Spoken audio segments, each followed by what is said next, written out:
I'm Hemant Mehta. And I'm Jessica Blimke. And you're listening to the podcast for FriendlyAtheist.com. You can now listen to all of our episodes and see show notes at FriendlyAtheistPodcast.com. By the way, we now have a merchandise shop on the website. So if you want your podcast swag, and you know you do, go to our website and click on the store tab. Emma Green is the senior associate editor at The Atlantic, where she covers politics, policy, and religion. She's a graduate of Georgetown University. And Emma, thanks for joining us. And there's so much I want to talk to you about, but let me back up for a second, because if I have your bio right, you majored in government, not journalism. So what was your journey to work for The Atlantic? Well, what a journey it was. I'm so happy to be talking with you all. Thanks so much for having me on your podcast.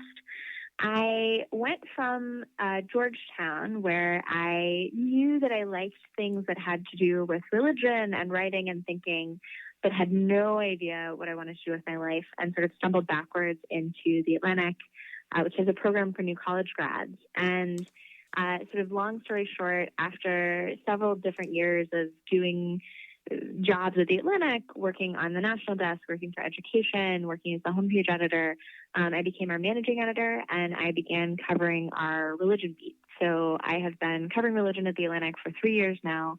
Now I'm working on the politics team as a writer and editor, and it's been a wild ride, but a fun one, because the religion world, as you know, has no shortage of interesting things to pursue. This must be an interesting time to be writing about politics as well. It is. It is a lot of Trump. And I think the next 100 days will definitely be full of that. Mm-hmm. But it certainly is interesting. And I think probably when all of this is said and done, we'll look back and realize what a fascinating and significant time this was. So we'll see I like how you think there will be an opportunity for us to look back at this time in the future. Right. Well, so let's bring together these two worlds. I'm really curious, because the Democratic National, both of the conventions ended not too long ago. What did you make of this idea that it looked, from my viewer's perspective, it looked like the Democratic Convention had way more God? And I mean that in probably the best possible way an atheist can possibly say that. It had way more God, way more patriotism, and that's usually the domain of the Republicans. So is this some sort of shift that we're seeing, or were they just trying to capitalize on, Donald Trump is not your typical Christian, despite whatever he's trying to pander? That's true. And I think there were the typical sprouts of it at the RNC. I think both from the pastors who were doing the invocations to various politicos who cited God as one of their major influences, it did show up in some of the typical ways. But I think you're right that at the Democratic National Convention, there was more of a willingness to embrace overt God talk and overt sort of spirituality and Christianity even explicitly than perhaps there has been in the past. I think this will probably show up in a mixed way in the campaign, and I'm not quite sure that I'm ready to declare a trend, capital A, capital T. Yeah. One of the reasons is that I think Tim Kaine has pulled a lot of weight in that direction for the Clinton ticket. His upbringing, going to a Jesuit high school, volunteering with the Jesuits, and being very willing to openly speak about his Catholic faith, I think gives the ticket an overtone of having that connection to religion. But I don't know that Hillary Clinton necessarily speaks in the same language. She'll quote John Wesley, but she won't necessarily use the name of Jesus or use the name of God. Sure. I think it will be interesting to see if the 2016 election can sort of resuscitate progressive and liberal Christianity, and that would be an interesting thing unto itself. Yeah, one of the most fascinating speeches I heard at the DNC, and the name escapes me right now, I'm sure you remember it. It was that pastor from North Carolina, I believe, who gave this rousing speech about reclaiming what it means to be moral, that the moral defibrillator speech, which was just incredible. Yeah, no, absolutely. And I think that kind of overt engagement with moral and religious language is exactly what you were commenting on, which is sort of this atypical, traditionally Republican style of political speech. And the fact that it did at times feel a little bit like a revival was unusual. And I think that might be either a wake-up call for the party or something that's refreshing for all of those progressive Christians who have been out there this whole time, who have maybe not felt like the Democratic Party was speaking to them. Yeah, I definitely heard a lot of back response from atheists who were like, this is an awesome sort of religion. Like, I don't mind this religion as much. And some who are like, what is happening to this party of mine? Yeah. Yeah. I'm curious to see what happens to the GOP in the next decade. I think they've spent the last, I don't know, decade or two swinging to the right, and I think they've kind of hit the wall. Like, I don't know where they can go from here. They've gone to this sort of furthest logical conclusion with a Trump who's xenophobic and anti-Muslim and racist and all of that stuff. What are your predictions that are going to happen in the next few years, Emma? Oh my gosh, that's a huge question. Yeah, we tackle big issues on this show. Thinking backwards to think forward for a second, going back to the months following the 2012 presidential race, Mitt Romney versus Barack Obama, there was a big self-reflection moment within the GOP to say, okay, we thought based on our polling that Mitt Romney was our guy. He could definitely nail this for us. And what we've realized is that our party is not speaking to what the American electorate is going to become, which is namely Hispanics, young people, women. And the Trump campaign, flashing forward to 2016, has kind of confounded that because Trump has found a huge bastion of support among white people, rural people, especially men. He has alienated a lot of Hispanic voters. And I think what Trump is showing is not necessarily that the GOP is headed in one particular direction or the other definitively for the future. And I think there will be a lot to come in terms of predicting that, but rather that there are multiple Republican parties and there always have been. And I think they have been concealed and nested within an establishment-led party that was willing to accept a consensus on a certain number of issues that, in fact, didn't appeal to the base. You know, for example, wanting to maintain Social Security spending, as opposed to, sort of being super budget cut oriented.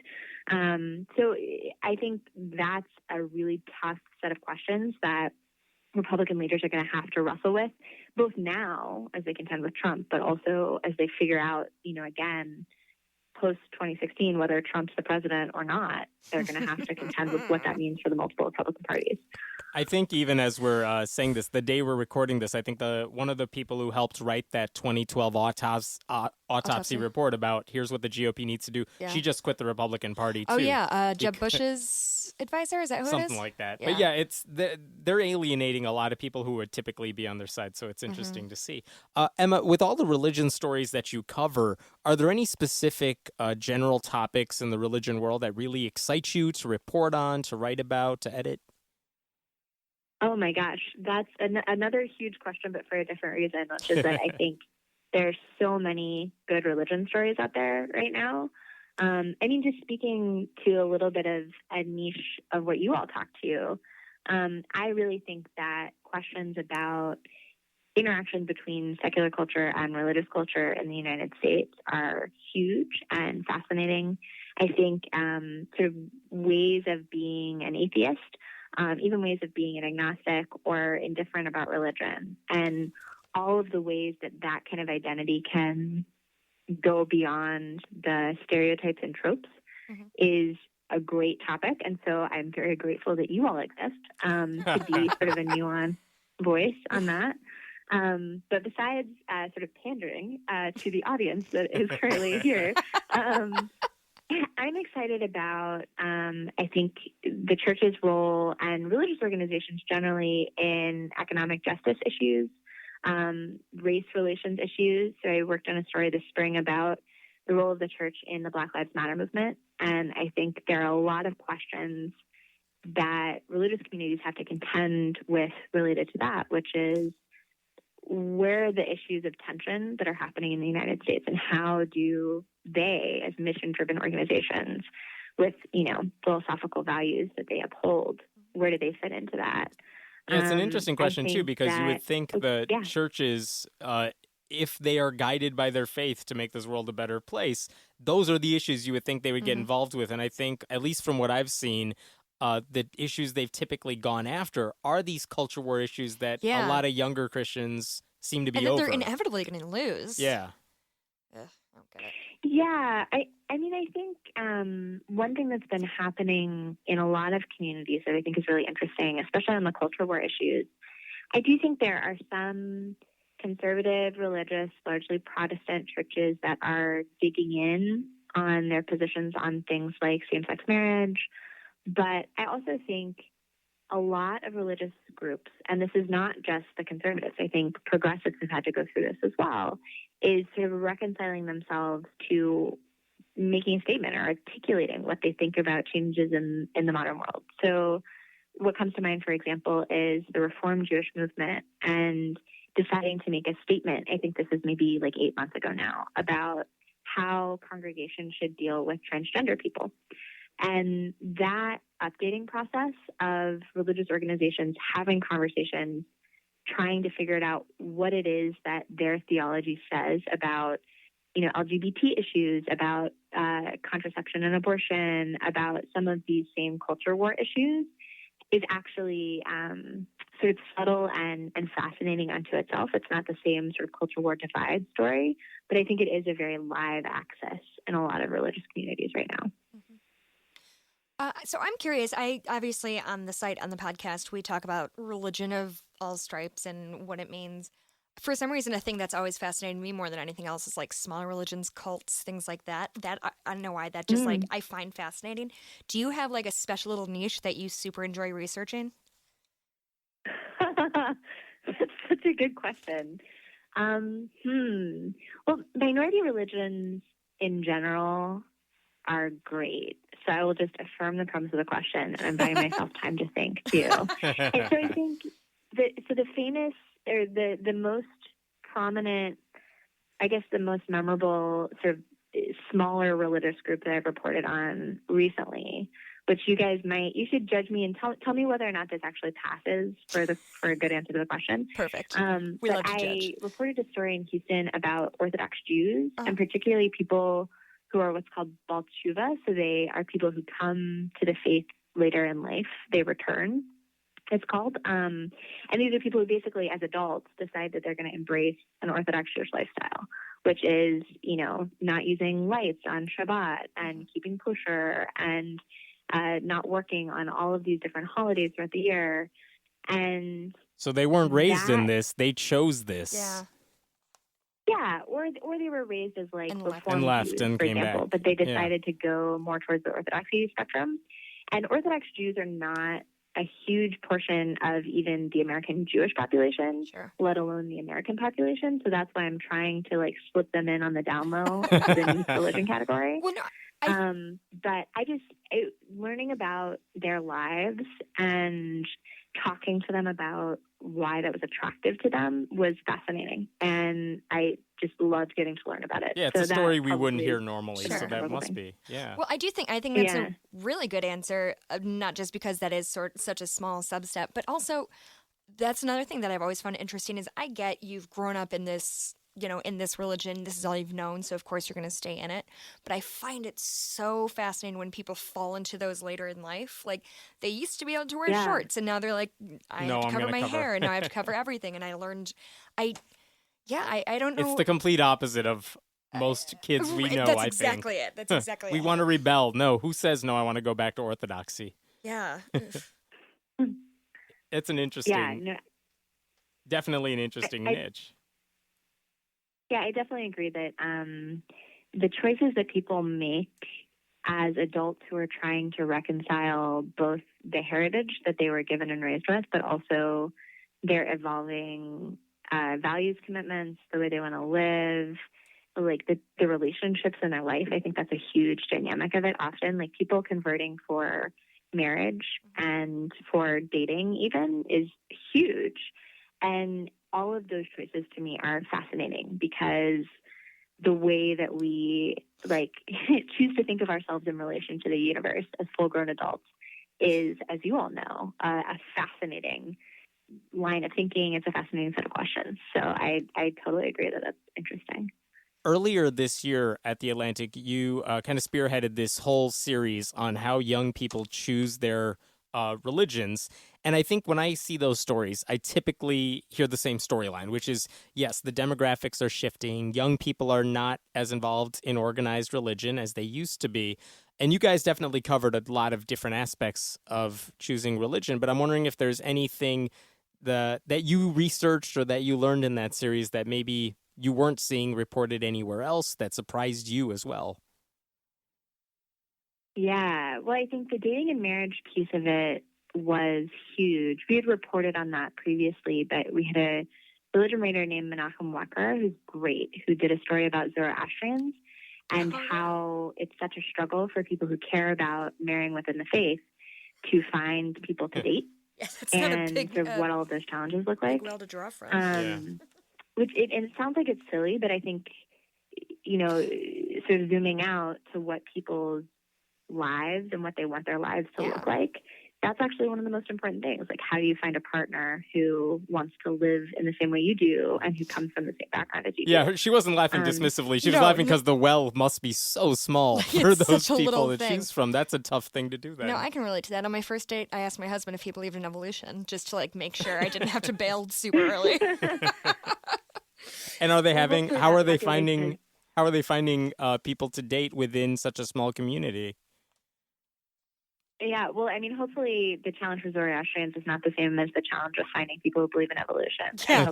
No. Be slightly different. There's like a Z date for them. Z date. It's like J date. Right. Okay. So, I mean, this story basically said it was a number of different things. There are little pockets. So I think within those pocket communities, people tend to communicate. There's a lot of long distance dating. There's some nascent efforts to get people together for conferences or dating apps or whatever.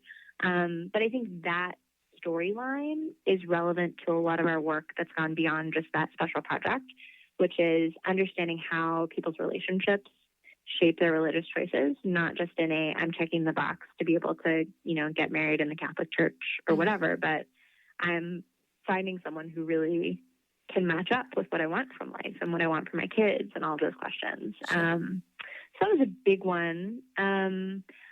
I am always interested in the question of rules, and this is sort of what we were talking about before with Orthodox Jews, but sort of the way that religious rules play into people's lives and the choices that they embrace about having sort of rules and structure. And I think that, to me, is fundamentally a question of meaning. Like, how do you embrace systems and laws as a way of constructing meaning in your life?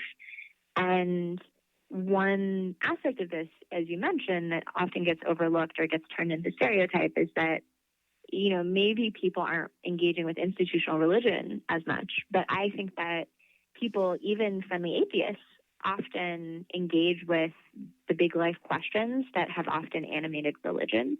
They care about, sort of life's big questions, and they care about what's going to happen to them when they die, and they care about love, and they care about how to act on a daily basis in an ethical manner.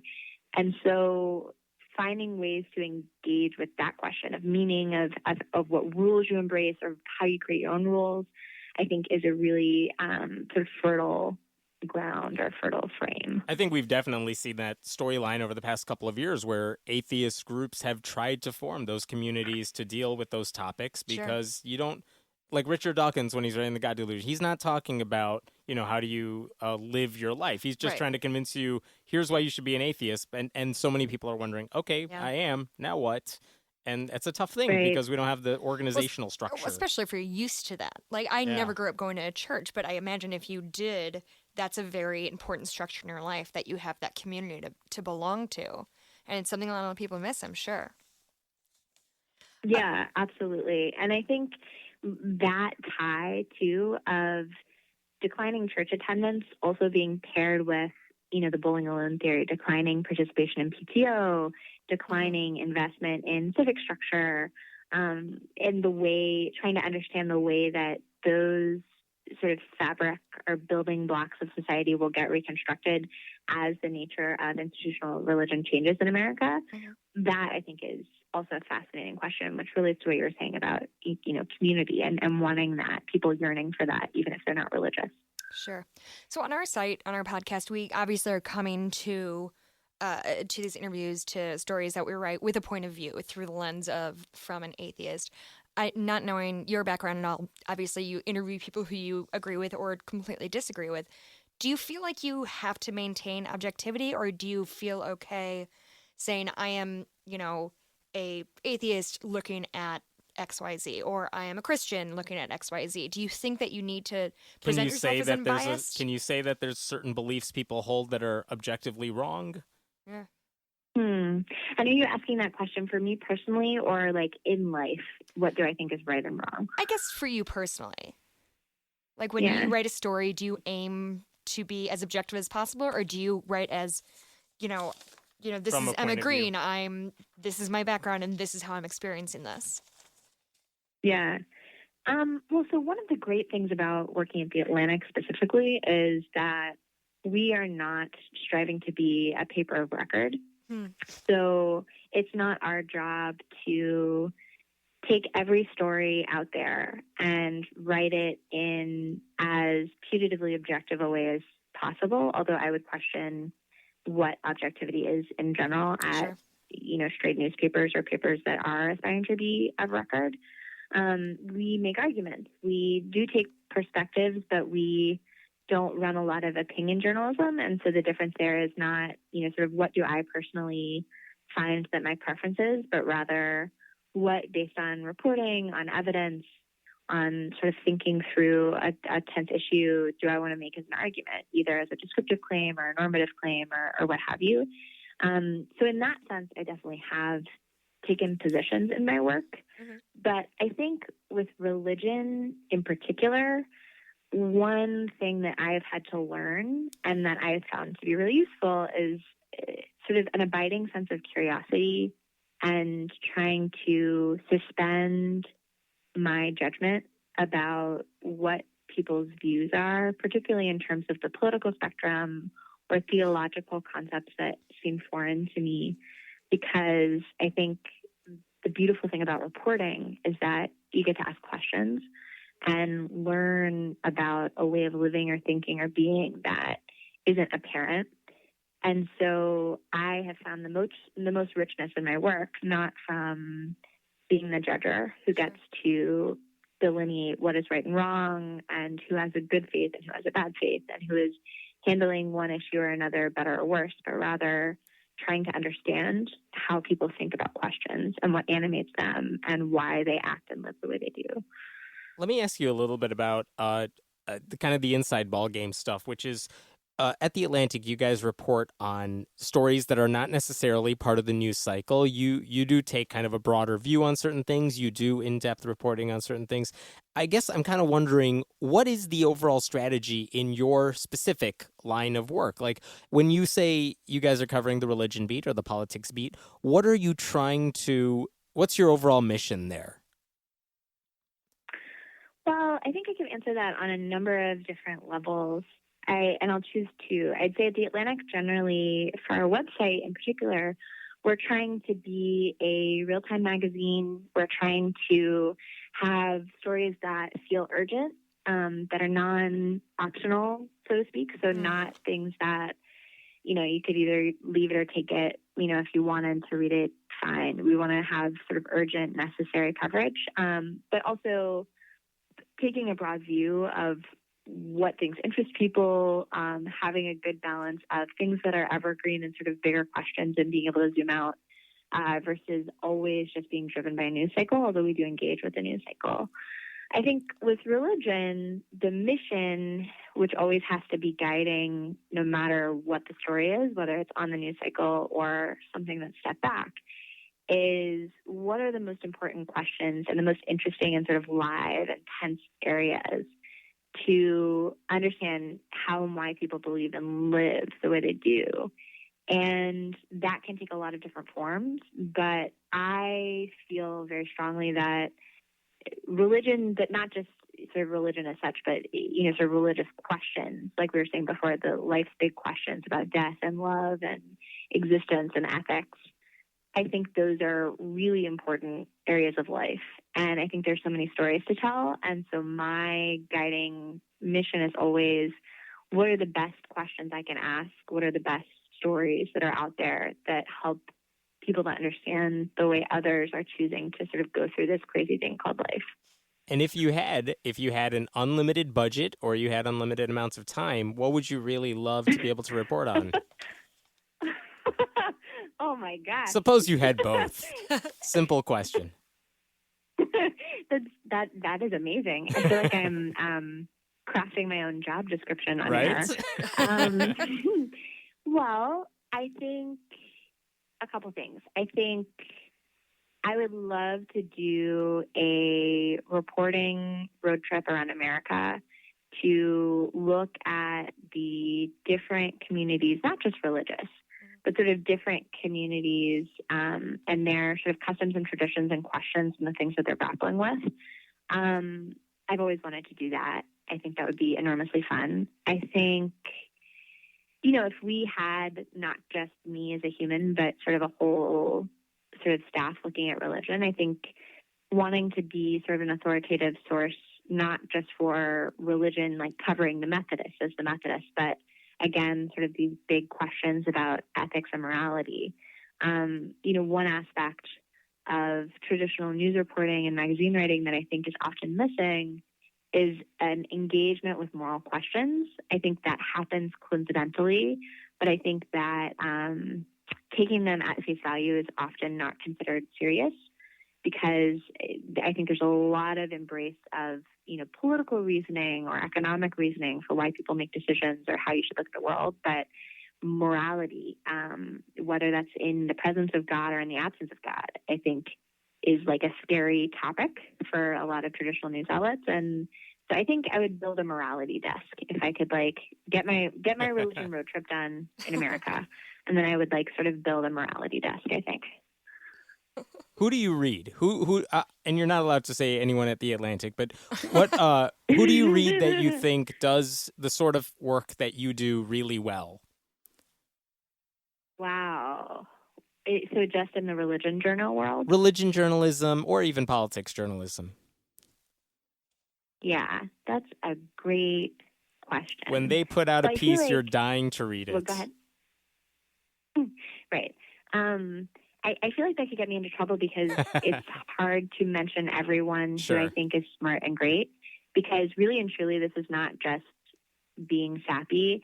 I think people who write about religion, or in your case, non-religion or irreligion, I think the community is just fabulous. It's people who are kind and so smart. And every time I read a religion story published somewhere else, I feel not competitive or sad or disappointed that I didn't get to do it, but rather enthusiastic, because there's so many stories out there. And I'm always just pumped to see all of the smart people who I know and who I really adore as friends do great work. I think, for example, Religion News Service is a great public resource, and I often will turn to them for sort of that daily grind of what's going on in the religion world. I think Washington Post has a wonderful religion section that's headed by Sarah William Bailey.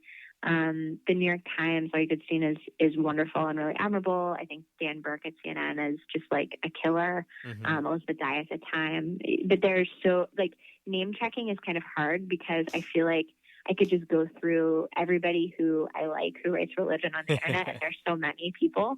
So in general, yeah, I think it's just that the religion journalism community is so wonderful. Are you optimistic about the future of religious journalism? And I ask that because it seems like so many newspapers, if they have to cut their budget or they have to lay off people, it seems like the religion desk is one of the first ones to go. And there aren't, the ones you mentioned aside, there really aren't too many publications that really are able to focus on religion, which is not just upsetting, but it seems we're missing out on a big chunk of what people are talking about, what motivates them. And I wonder if you think it's going to get better anytime in the future where more people will be devoted to these issues.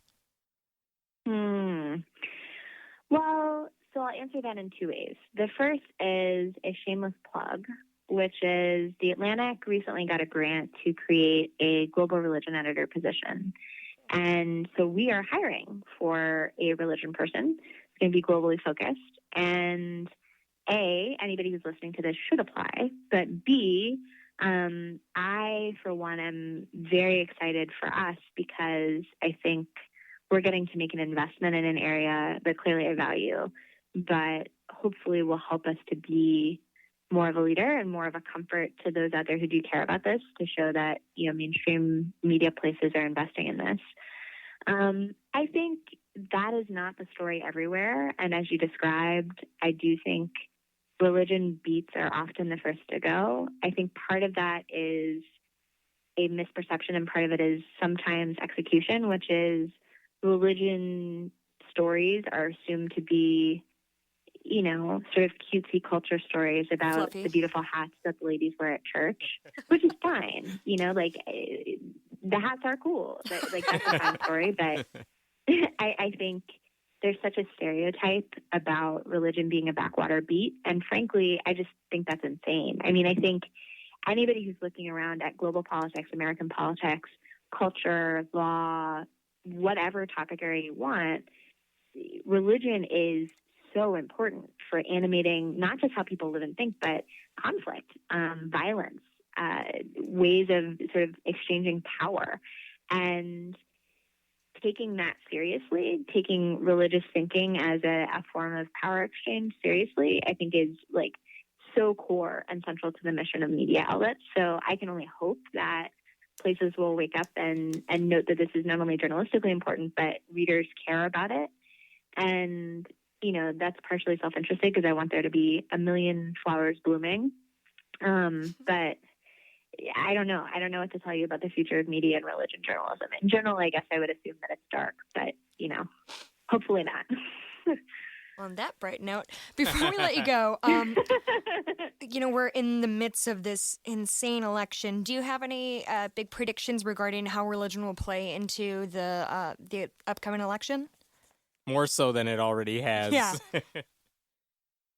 Yeah. Well, I mean, as we talked about at the top of the podcast,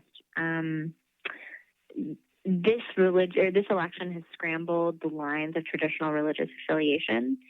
There has long time been an alliance between conservative religious folks and the GOP, and I think that's been a struggle for a lot of devoted and committed religious people to support Trump. I think the other scrambling effect, though, is that people who do identify as evangelical overwhelmingly support Donald Trump. I think it'll be interesting to see how the Catholic vote turns out. I think on the flip side of that, looking at how minority groups, not necessarily as religious groups, but just as sort of humans, where they go to and sort of what they state as their values, will be really interesting to see. I think, the stories to watch are one that we already talked about, which is what will happen to progressive religious identity, and will this be a chance for the Democratic Party to revive its claim on faith, and will it want to take that opportunity? I think another is whether the religious alignment between the GOP and religious voters and religious candidates gets sort of disaggregated or teased apart. And then I think a third thing to watch would be those particularly conservatives, really committed religious conservatives who have declared themselves to be against Trump, but who don't feel morally okay with voting for Hillary Clinton. And that will be hugely interesting in terms of not just who they mobilize behind and whether they mobilize, but how those people eventually find expression after 2016 in politics and how they find people who can represent them. It'll be interesting to see the end survey results and the polls and stuff, especially when you break it down by age group among evangelicals. Yeah. I'm really curious how that'll shake out. And I think it'll be really interesting to hear this vice presidential debate because you have two religious heavyweights kind of going at it. And it's not a conversation you would see between Trump and Clinton. Is Pence Catholic? Pence is evangelical. Super. Evangelical? Ugh. Yeah. He started out life as a Catholic, but then he eventually became an evangelical. I hate that guy. He's the worst. We're very objective here, by the way. Yeah. I lived in Indiana for a long time. I have a vested interest in that state. Emma, thank you so much. We'll have links to the work she does at The Atlantic, but keep up the great work that you're doing, and thanks so much for joining us tonight. It was so much fun talking to you all. Thank you so much for having me. Thanks for listening to the podcast for FriendlyAtheist.com. This episode was taped at Cinnamon Sound Studios in Aurora, Illinois, and the music was written and performed by Brad Chagdis. If you like what you're hearing, please consider making a contribution at patreon.com/Hemant, that's He-Man-T. We appreciate your support. I'm Hemant Mehta. And I'm Jessica Blumke. We hope you'll join us next time.